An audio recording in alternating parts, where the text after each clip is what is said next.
female singers. Yeah, Sylvia is who we're talking about. She's co-hosted this show for me before. Lovely lady, great singer. Now, I think she's best remembered for her mega smash hit, Nobody, but the song that got her really off the ground was her first #1 called Drifter. That hit made its way to the top 11 years ago this very week. Chuck Long talked with Sylvia about the song that stepped up the pace of her early career. The first time I heard Drifter was a demo, and it was a ballad. It was real slow, and I loved the melody. And at the last minute, my producer said, I think we should try to do this up-tempo. And it just blew me away. I thought, up-tempo, come on, you're gonna ruin a beautiful melody.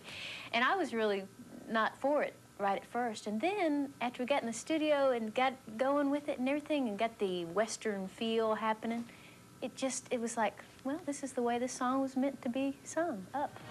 Drifter, I'll be waiting, should you ever drift back in.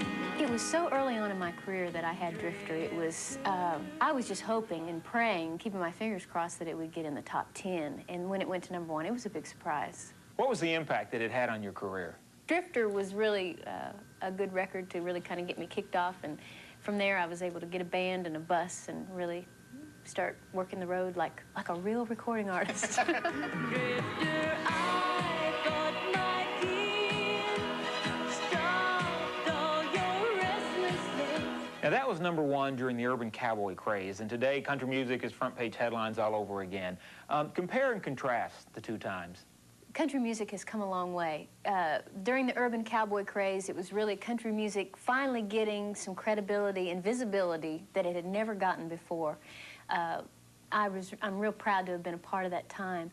I'm real happy to see how country music has progressed since then. It really warms my heart to see people that I would have never thought would be into country music or listening to country music today. This is a great time, and I'm looking forward to being a part of it again with some new music that I'm writing now.